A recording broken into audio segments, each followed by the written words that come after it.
कल्पना कीजिए, आप समंदर के किनारे बैठे हैं, ठंडी लहरें आपके पैरों को छू रही हैं, माहौल पूरी तरह शांत है और तभी अचानक धड़ाम, पानी की सतह चीरते हुए आसमान की ओर उड़ता है एक 56 फीट लंबा राक्षस। बिजली जैसी रफ्तार, 2 डबल डेकर बसों जितना विशाल शरीर और जबड़ों में 60 से ज्यादा उस्तरे जैसे दांत, कुछ तो ऊपर और कुछ इसके मुंह की छत पर भी। ये कोई सपना नहीं, ये है मोसासॉरस, समुद्र का सबसे खतरनाक शिकारी, जो सिर्फ मछलियां ही नहीं, शार्क, कछुए और यहां तक कि अपने जैसे दूसरे राक्षसों को भी खा जाता था। मोसासॉरस कोई डायनासोर नहीं था, ये समुद्री सरीसृप था जिसने लाखों सालों तक महासागरों में अपना साम्राज्य चलाया। इसकी आंखें इतनी शार्प थीं कि वो दूर तक शिकार को देख सकता था और इसके मसल्स इतने ताकतवर थे कि एक झटके में पूरे शिकार को चीर सके। लेकिन सवाल ये है, अगर ये इतना खतरनाक था तो आखिर इसका खात्मा कैसे हुआ? क्या आज भी समुद्र के अंदर कहीं इसके जैसे दैत्य छिपे हैं? इस वीडियो में हम जानेंगे मोसासॉरस की रहस्यमयी दुनिया के बारे में, उसकी ताकत, उसका इतिहास और उसका अचानक गायब हो जाना। इसलिए वीडियो को अंत तक जरूर देखें, क्योंकि अंत में हम आपको दिखाएंगे उस जगह के रियल फुटेज जहां मोसासॉरस का सबसे बड़ा फॉसिल मिला था। अगर आपने जुरासिक वर्ल्ड देखी है तो वो सीन याद होगा जहां एक विशाल समुद्री दानव ग्रेट व्हाइट शार्क को ऐसे निगलता है जैसे सुशी। वही था मोसासॉरस। और अब सोचिए, ऐसा ही एक जीव असल में मिला है, वो भी मिसिसिपी में। ये कोई फिल्मी कहानी नहीं, बल्कि सच्ची खोज है। वैज्ञानिकों को वहां मिली एक 30 फीट लंबी रीढ़ की हड्डी, जो माना जा रहा है मोसासॉरस हॉफमनी प्रजाति की हो सकती हैं। दुनिया के सबसे बड़े समुद्री शिकारी में से एक जमीन के नक्शे की सामान्य जांच के दौरान हुई ये खोज अब इतिहास के सबसे खौफनाक जीवों में से एक की हकीकत को सामने ला रही है। कल्पना कीजिए, जिस जमीन पर आज कैटफिश मिलती है, वहां कभी समुद्री ड्रैगन तैरते थे।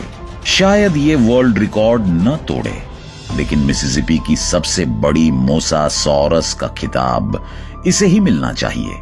मिसिसिपी के नेचुरल साइंस म्यूजियम में पहले से ही कुछ मोसासॉरस के जीवाश्म रखे हैं, लेकिन ये नया खोजा गया जीव लगता है सभी का ध्यान चुरा लेगा। और ये कोई पहली बार नहीं हुआ है।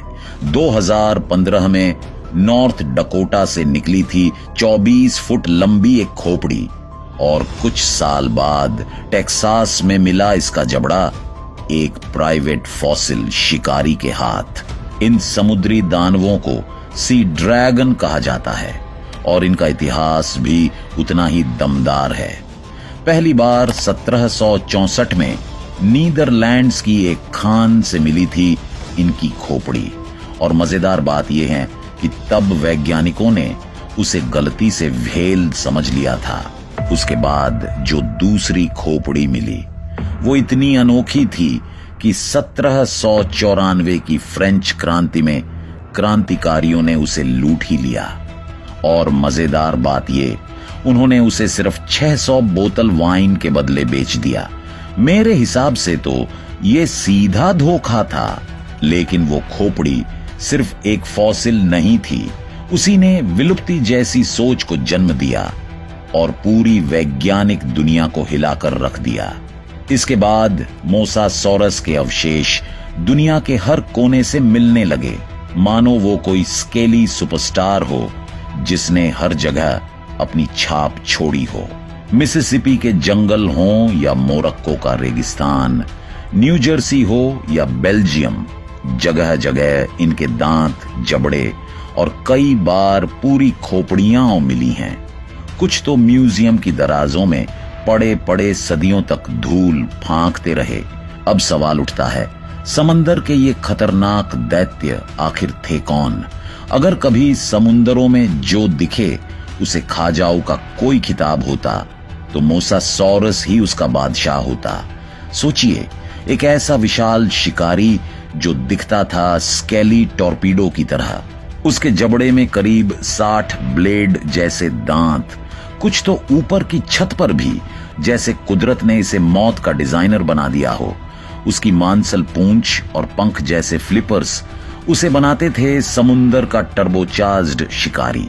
वो उथले गर्म समुंदरों में इस तरह तैरता था जैसे पानी में कोई रफ्तार से भागता हुआ ड्रैगन। वैज्ञानिक मानते हैं कि ये जीव आज के मॉनिटर लिजर्ड और सांपों के नजदीकी पूर्वज थे, और शायद यही वजह है कि आज भी ये जीव हमें डराते हैं। कुछ मोसासोरस में कंपन महसूस करने की खास ताकत होती थी, यानी पानी में जरा सी भी हलचल हुई तो वो उसे मीलों दूर से पकड़ सकते थे, जैसे शार्क इलेक्ट्रिक सिग्नल से शिकार ढूंढती है। इनकी आंखें थीं बेहद शार्प, दूर से ही शिकार को ट्रैक कर लेते थे, चाहे वो कितना भी तेज या छुपा हुआ क्यों ना हो। और सबसे खतरनाक बात, इनका रवैया। ये सिर्फ शिकारी नहीं थे, ये समंदर के घमंडी अपेक्स प्रीडेटर थे, जिन्हें पता था कि उनसे ताकतवर कोई नहीं। ये समुद्री राक्षस किसी चीज का इंतजार नहीं करते थे। मछली, कछुआ, पक्षी, यहां तक कि दूसरे मोसासौर भी इनकी भूख के शिकार बनते। एक ही नियम था, जो भी हिला वो खा लिया जाएगा। मोसासौर के पेट से मिले जीवाश्म बताते हैं कि ये अपने ही प्रजाति को खा जाते थे। फैमिली डिनर का सबसे खतरनाक मतलब, अगर ये आज जिंदा होते तो बीच पर छुट्टियां मनाना एक सुसाइड मिशन बन जाता। लेट क्रेटेशियस युग के समंदरों के ये निर्विवाद राजा थे, और आज के ओरका या ग्रेट व्हाइट शार्क की तरह ये भी अपने शिकार के नीचे से चुपचाप आकर एक ही वार में काम तमाम कर देते थे। समुंदर की गहराइयों में हुए इन युद्धों के निशान आज भी कछुओं की टूटी हड्डियों पर मिलते हैं, मानो कोई पुरानी हॉलीवुड थ्रिलर का सबूत हो। लेकिन सोचने वाली बात यह है, ऐसा महासागरी शिकारी आखिर मिसिसिपी जैसी जगह तक पहुंचा कैसे? इसके लिए हमें करीब 8 करोड़ साल पीछे जाना होगा, जब नॉर्थ अमेरिका का आधा हिस्सा समंदर में डूबा हुआ था। इस समुद्र का नाम था वेस्टर्न इंटीरियर सी वे, जो मैक्सिको की खाड़ी से लेकर आर्कटिक तक फैला था। ये कोई साधारण समंदर नहीं था, बल्कि गर्म, गहरा और भयानक समुद्री दैत्यों से भरा एक आदिम समुद्र।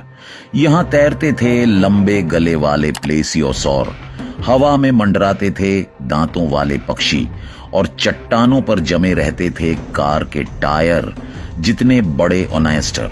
ये था पानी के नीचे एक भूली बिसरी मगर बेहद डरावनी दुनिया। यहां तक कि एक विशाल और अजीब समुद्री मछली मेसोसॉरस ने भी इस जगह को अपना घर बना लिया था। यह प्राचीन झील कुछ हिस्सों में 600 मील तक फैली थी, लेकिन इसकी गहराई ज्यादा नहीं थी। कम गहराई का मतलब था शिकार के लिए छिपने की कम जगह और शिकारी के लिए खुला मैदान। इसी वजह से ये इलाका एक प्राचीन बुफे बन गया, जहां मेसोसॉरस जैसे दैत्य बेरोक टोक शिकार करते थे। लेकिन यह समुद्र हमेशा के लिए नहीं था। जैसे जैसे रॉकी पर्वत ऊंचे होते गए, वैसे वैसे पानी पीछे हटने लगा। यह इलाका दलदल में बदला, फिर धीरे धीरे सूख गया। आज वही समुद्र का इलाका बन चुका है अमेरिका का मिडवेस्ट, जहां मक्के की खेतियां हैं, गायें चरती हैं और कभी कभी जमीन के नीचे दबे मिलते हैं मोसासॉरस जैसे समुद्री दैत्यों की हड्डियां। लेकिन कहानी यहीं खत्म नहीं होती। दुख की बात यह है कि ये समंदर के दैत्य भी विलुप्ति की सुनामी से खुद को नहीं बचा पाए। करीब 66 मिलियन साल पहले एक 10 मील चौड़ा उल्का पिंड पृथ्वी से टकराया, आज के मेक्सिको के युकातान प्रायद्वीप से। टकराव इतना भयानक था कि समुद्र में सुनामी जैसी लहरें उठीं, जंगलों में आग लग गई और आसमान महीनों तक धूल और राख से ढक गया। सूरज की रोशनी तक जमीन पर नहीं पहुंच पाई। इस अंधेरे और सर्द दौर को वैज्ञानिक इंपैक्ट विंटर कहते हैं, जहां पेड़ सूख गए, जानवर भूखे मरने लगे और पूरी फूड चेन एक एक कर ढहती चली गई। यही था उन समुद्री राक्षसों का अंतिम समय। सबसे पहले पौधे खाने वाले जानवर भूखे मरने लगे, फिर आए शिकारी, टी-रेक्स जैसे राक्षस, जिन्हें अब खाने को कुछ नहीं बचा। धरती की 75% से ज्यादा प्रजातियां इस तबाही में मिट गईं, लेकिन महासागर भी नहीं बचे। सबसे पहले आई एक मेगा सुनामी, जिसने तटीय जीवन को पूरी तरह खत्म कर दिया। इसके बाद सूरज की रोशनी गायब हो गई और फाइटोप्लैंक्टन मरने लगे, वो छोटे लेकिन जरूरी जीव जो समंदर के पूरे खाद्य चक्र की नींव थे। फिर शुरू हुई एक भयानक चेन रिएक्शन। फाइटोप्लैंक्टन गए तो जूप्लैंक्टन भी खत्म, फिर मछलियां, फिर शिकारी, और अंत में समंदर के सम्राट मोसासॉरस भी भूख से दम तोड़ने लगे। एक ऐसी मौत की लहर जो समंदर की गहराइयों तक उतर गई। जब समुद्र का पानी तेजाब में बदलने लगा और तापमान बर्फ की तरह गिरने लगा, तब वो हुआ जिसकी किसी ने कल्पना भी नहीं की थी। मोसासॉर्ड्स, प्लेसियोसॉर्ड्स और एमोनाइट्स जैसे दानव एक झटके में समंदर से मिट गए। समुद्री राक्षसों का युग वहीं खत्म हो गया। आज आप बेफिक्र होकर समंदर में तैर सकते हैं, क्योंकि अब कोई 50 फुट का समुद्री ड्रैगन आपको निगलने नहीं आएगा। हाँ, थोड़ा अफसोस तो होता है, लेकिन मानिए, बीच पर मस्ती ज्यादा सुकून भरी होती है जब आसपास कोई दैत्य घूम नहीं रहा होता। अगर आपको ये वीडियो पसंद आया हो तो लाइक करें, शेयर करें और सब्सक्राइब करना मत भूलें, क्योंकि आगे और भी जबरदस्त खुलासे आने वाले हैं। मिलते हैं अगले वीडियो में।